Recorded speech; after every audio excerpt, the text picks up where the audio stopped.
Hello friends, स्वागत है आपका अपने यूट्यूब चैनल #क्रिएटिव आरती पोरवाल में। दोस्तों, मैं हूँ आरती और आज हम बात कर रहे हैं स्टे वैकेंसी काउंसलिंग की।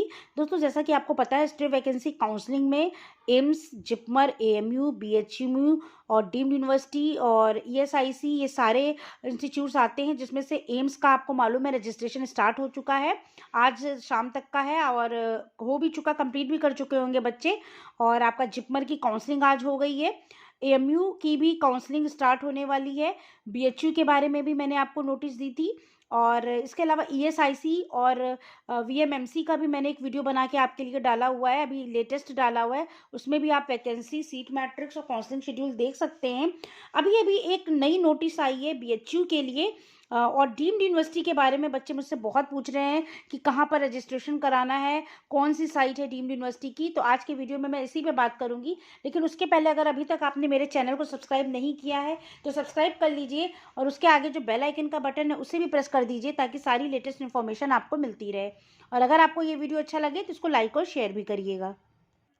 तो चलिए देखते हैं दोस्तों, बीएचयू ने ऑफिशियल वेबसाइट पर एक अर्जेंट नोटिस निकाली है, आप देख लीजिए। With reference to admission in BDS course through NEET 2020 in the institute of medical science Banaras Hindu University of the session 2020-21, the candidates who have already reported and deposited fees are required to be present in person before the admission committee in the divisors director's office institute of medical science banaras hindu university on 15th January 2021 at 10 a.m. followed by medical examination.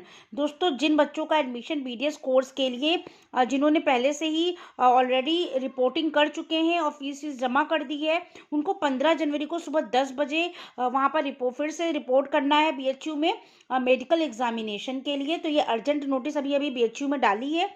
इसके अलावा आपको deemed university के बारे में बता दूं दोस्तों, deemed university की कोई पर्टिकुलर वेबसाइट नहीं है जहां पर आप सभी कॉलेजेस के लिए रजिस्ट्रेशन करा लें या काउंसलिंग का प्रोसीजर कर लें। काउंसलिंग तो आपको मालूम है, जैसा कि खुद जाके कराना है फिजिकल। लेकिन आपको कहाँ जाना है डीम्ड यूनिवर्सिटी के लिए, इसके लिए आप जो सीट मैट्रिक्स निकाला था एमसीसी ने, उससे सीट मैट्रिक्स वाला कॉलम खोल के उसमें देखिए डीम्ड के आगे सारे स्टेट लिखे हैं, स्टेट वाइज कॉलेज हैं और कहाँ पर कितनी वैकेंसी है। इस चार्ट के हिसाब से अगर आपका डीम्ड यूनिवर्सिटी के लिए एलिजिबल कैंडिडेट लिस्ट में एमसीसी में नाम आया है, तो आप जिस कॉलेज में चाहें उस कॉलेज में उसकी वेबसाइट खोलिए और उसके जो इंस्ट्रक्शन है उसको पढ़िए और क्या प्रोसीजर है। अगर आपको वहाँ पे रजिस्ट्रेशन कराना है तो ऑनलाइन रजिस्ट्रेशन करा सकते हैं। अगर वहाँ पर खुद जाके रजिस्ट्रेशन कराना है तो खुद जाके रजिस्ट्रेशन कराइए। और किस तारीख को काउंसलिंग है, काउंसलिंग में क्या डॉक्यूमेंट्स लगेंगे, ये सारे डिटेल उसकी वेबसाइट पर दिए हैं। जैसे मैं आपको एग्जांपल बताती हूँ, जैसे डीम्ड में ये महाराष्ट्र का देखिए, महाराष्ट्र में ऊपर 3 एनआरआई सीट्स का दिया हुआ है जनरल कैटेगरी में। जैसे 30 सीट एनआरआई की है महाराष्ट्र में। और ये कॉलेज है rural medical college and PIMS Loni. इसी तरीके से दूसरा है school of dental science and किम्सो, इसमें भी 15 सीटें हैं जनरल की, बीडीएस की। फिर symbiosis medical college for women Pune, इसका भी मैंने आपको एक वीडियो दिया था आपने, उसमें एमबीबीएस की खाली जनरल की 22 सीटें हैं। तो आप इस तरीके से महाराष्ट्र में, पुणे में, अगर आपको जैसे यहाँ पर पुणे में आपको अप्लाई करना है तो महाराष्ट्र में symbiosis Pune college for women SGPGI की, इसकी आप साइट खोलेंगे जैसे ही, उसमें सारे इंस्ट्रक्शन काउंसलिंग के दिए हैं कि कब कैसे और क्या प्रोसीजर है। इसी तरीके से अगर आपको उड़ीसा में काउंसलिंग करानी है, उड़ीसा के कई कॉलेज हैं, आप देख सकते हैं यहाँ भी काफ़ी सीटें वैकेंट हैं। जैसे institute of dental science Bhubaneswar में बीडीएस की 15 सीटें हैं। Institute of medical science and SUM Bhubaneswar में एमबीबीएस की जनरल की जो है 34 सीटें हैं। अगर आपको यहाँ पर एडमिशन लेना है तो इसकी आप साइट खोलिएगा भुवनेश्वर में, उसमें आपको रजिस्ट्रेशन कराना है, किस तारीख को जाना है, सारे इंस्ट्रक्शन दिए हुए हैं। तो दोस्तों, ये पॉसिबल नहीं है कि एक एक कॉलेज की मैं वेबसाइट खोल के आपको उसके इंस्ट्रक्शन बताऊं, इतने वीडियो बनाऊं, क्योंकि वैसे भी दोस्तों मैं बहुत थक जाती हूं। और मैं आपको एक तरीका बता रही हूँ क्योंकि बच्चों ने मुझे बहुत कमेंट किया था कि मैम डीम्ड यूनिवर्सिटी के बारे में बता दीजिए, तो मैंने सोचा एक अलग से वीडियो बना देती हूँ।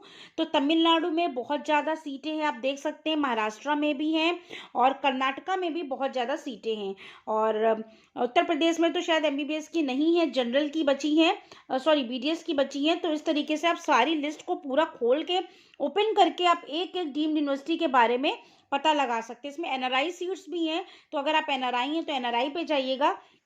अगर आप एनआरआई नहीं हैं तो जो बिना एनआरआई की सीट्स हैं उनको भी देख सकते हैं।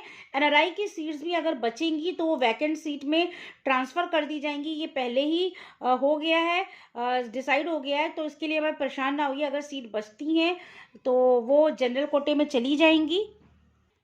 जैसे यहाँ पर देखिए दिया है, डीम्ड में मैनेजमेंट कोटे की पेड सीट्स हैं तमिलनाडु में और कुछ उत्तर प्रदेश में भी हैं। तो उत्तर प्रदेश में आप देख सकते हैं मैनेजमेंट कोटे की जो पेड सीट है Santosh medical college and hospital Ghaziabad में है। इसमें आप देख सकते हैं कि क्या चीज़ क्या प्रोसेस है। और इसके बाद तो इस तरह से उत्तर प्रदेश में आप देखिए संतोष मेडिकल कॉलेज में एमबीबीएस की जनरल की 11 सीटें हैं और बीडीएस की भी 40 सीटें। तो आप यहाँ पर अगर आपको जैसे आपको करानी है काउंसलिंग तो संतोष मेडिकल डेंटल कॉलेज खोलिए, उसमें आपका आ जाएगा। अगर आपको बीडीएस की सीट लेनी है तो डेंटल कॉलेज की वेबसाइट खोलिएगा और इस तरह से आपको जिस कॉलेज में सीट्स के हिसाब से आपको खुद डिसाइड करना है। अगर आपका डीम्ड के लिए नाम आया है तो इन सारे स्टेट्स के लिए आप एप्लीकेबल होंगे। अगर कुछ स्टेट्स ने पहले से ही एक लिस्ट रिलीज कर दी होगी, उसमें से जो एमसीसी की लिस्ट है उसमें सेलेक्ट करके, तो आप उस लिस्ट में अपना नाम देख सकते हैं। और अब मुझे जैसे ही कोई लेटेस्ट अपडेट इसके बारे में मिलता है तो मैं आपको बता दूंगी। तमिलनाडु और उत्तर प्रदेश के बाद आप देख सकते हैं मैनेजमेंट पेड सीट्स कर्नाटक में भी बहुत सारी हैं, महाराष्ट्र में भी बहुत सारी हैं। तो कर्नाटका, महाराष्ट्र, हरियाणा में भी हैं, तो इस आंध्र प्रदेश में है। तो आप जिस भी कॉलेज में आपको एडमिशन लेना हो आप ले सकते हैं। और एएमयू की बात करें तो एएमयू में बीडीएस की जनरल की 2 सीटें हैं, आप इसमें एडमिशन ले सकते हैं। डीम्ड में जैन माइनॉरिटी की भी गुजरात में, और बीडीएस की जनरल में 18 सीटें हैं। तो इन्हीं कॉलेजों की आपको वेबसाइट चेक करनी है और उस पर जैसे ही क्लिक करेंगे तो आपको लेटेस्ट जो न्यूज़ होगी वो आ जाएगी। दोस्तों इसके बारे में जैसे ही कोई लेटेस्ट अपडेट आएगा तो मैं आपको बता दूंगी, लेकिन आपको डीम्ड यूनिवर्सिटी के बारे में ऐसे ही चेक करना है और ऐसे ही आपको काउंसलिंग करानी है। तो दोस्तों अगर आपको ये वीडियो अच्छा लगा हो तो इसको लाइक और शेयर करिएगा और मेरे चैनल को सब्सक्राइब करिएगा। Thank you.